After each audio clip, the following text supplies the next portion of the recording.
Good morning. My name is Michelle Salyers. I am a speech therapist at Highland Turner Elementary School.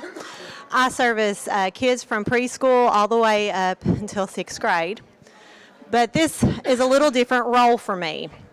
Our principal started a few years ago having all teachers do RTI. So our special education teachers, me, as well as some of the other secondary teachers go in to the classrooms and do group work with the class as the teacher does RTI with students.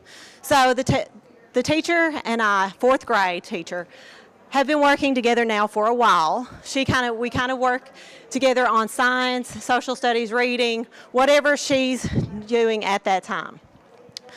In the past, we have done patterns and transferring information using STEM projects. I'd go on the internet, I would Google, what can we do with waves? And then I would come up with a project for the kids. So then I would go in, she would be teaching the lesson, then I would go in and help her teach the lesson and add on.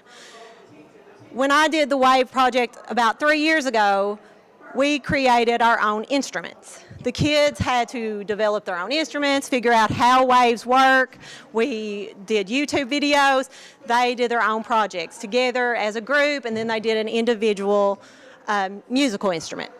Last year, I came to the summit and started looking at all the different presentations. And I saw the dash and the dot, and I immediately started taking pictures and sending it to our 4th grade teacher. How can we use these? What can we do? And through the summer, we started looking at what can we do with dash and dot to help our students. Dash and dots are robots. They are programmable robots. The students have to be engaged themselves. They have to figure out how to program them and make them work.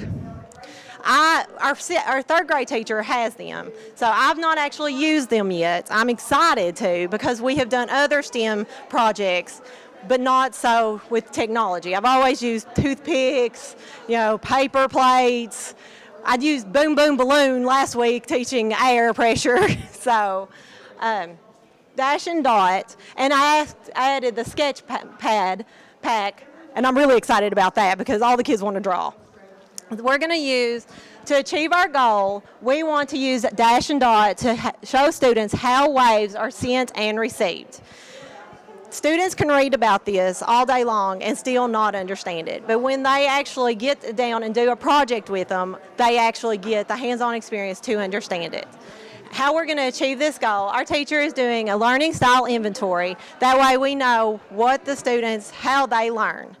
So we're doing they will learn through problem solving skills. They have to use their own toolbox to figure out how to use this project. We're going to use collaboration. The classmates will work together in groups.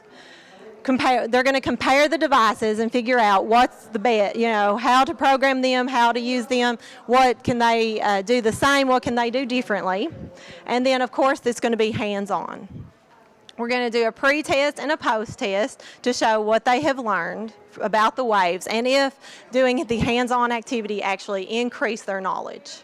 So, and then, of course, with these new science standards, that we're going to engage all of those things in there. So that's pretty much mine in a nutshell. We have them ordered. We started their learning style inventories, and of course, we've already been doing projects, not waves, but other science projects in the classroom, working on problem solving, figuring out how they have to do it on their own. This is something we've also been working really hard. Students seem to not want you to tell them how to do everything these days. They are looking for an answer, cookie cutter. Well, we step back. You have to try it first before I'll give you any information. I want you to see if you can figure it out first from all the information we have previously given you.